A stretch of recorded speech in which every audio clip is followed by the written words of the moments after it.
मैं उसको तो हमारे स्टूडेंट मुख्तलिफ लड़कों यूनिवर्सिटियों में रहते हैं, दुनिया की यूनिवर्सिटियों में मिक्स तालीम है।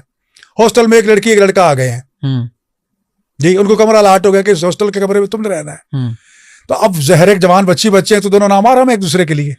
अगर वो इस शर्त के साथ या जो भी शरायत रखना चाहें मुता कर लें कि जब तक हम यहाँ से यूनिवर्सिटी में पढ़ रहे हैं, यहाँ पर मौजूद हैं, हम एक दूसरे के लिए महरम है।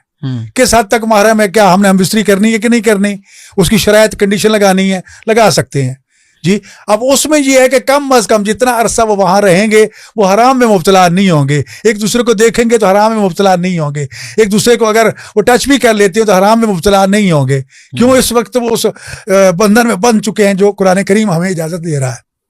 ऐसे कई चांसेस हो सकते हैं, लोग अपने बीवियों को छोड़ के दूसरे मुल्कों में चले गए।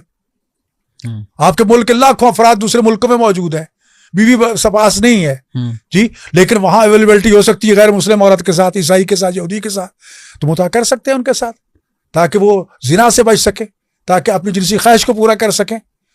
तो उसकी इजाजत भी मौजूद है और वहां सोलह भी मौजूद है। मुझे जिना की डेफिनेशन बताएं, क्या होती है जिना? वो है कि जिना, देखो जिना क्या, वैसे तो मफहूम बहुत वसी है, लेकिन मुख्तसर ये है कि दो नामहरम मर्द या औरत जो हैं वो एक दूसरे के साथ बगैर निकाह के, बगैर वो निकाह दायमी हो या निकाह मुनक़ती हो या जिसे मुता कह रहे हैं, हाँ जी, उसके बगैर अगर वो एक दूसरे से वो सुकिनार करते हैं, एक दूसरे के साथ टच होते हैं, हम बिस्तरी करते हैं, वो जिना के फिर अगले मराहिल बढ़ते जाएंगे। असल जिना जिस पे हद जिना जारी होती है वो इस्लाम ने उसके सबूत के लिए सख्त से सख्त शरायत रख दी हैं ताकि शायद इंसान को शर्म हया आ जाए।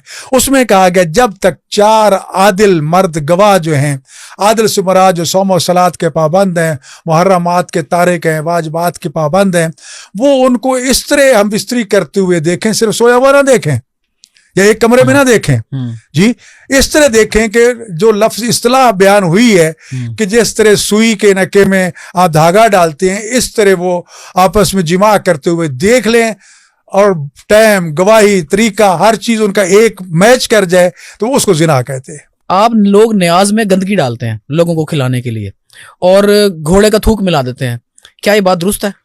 सरासर झूठ है, सरासर झूठ है। सवाल ये है कि मैं आज मीडिया का दौर है, हर हाथ में टेलीफोन है, कैमरा है, कोई तो तस्वीर सामने आ जाए। आज तक तो कोई नहीं ला सका। अगर मन गढ़ंत इल्जाम, क्योंकि बड़े बड़े मुफ्तियों ने फतवे दे दिए थे, जिक्र हुसैन अलल वाइज हराम, इमाम गजाली का फतवा आ गया कि जनाब वाइज पर इमाम हुसैन का जिक्र करना हराम है। क्यों जी? इससे बुग़्ज़ सहाबा पैदा होता है। ये तो आपने क्लियर कर दिया। नहीं क्लियर तो मैंने कर दिया। सवाल ये है कि ये सरासर झूठ है, इल्जाम है। एक लड़का और एक लड़की आपस में सेक्स कर रहे हैं और वो कह रहे हैं कि हमने मुता कर लिया। एक वो मुंह से नहीं कहते हमने मुता कर लिया और वो सेक्स कर लेते हैं। नहीं, दोनों बात तो वही फर्क नहीं समझ आ रहा मुझे। देखो बात फर्क वही आ जाता है ना।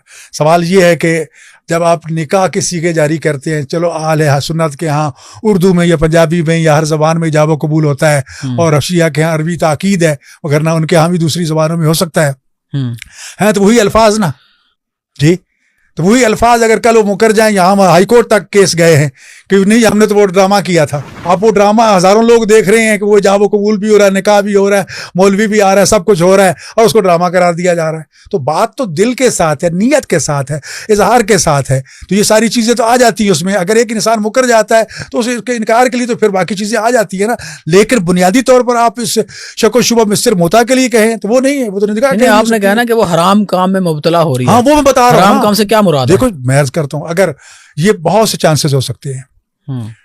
मसलन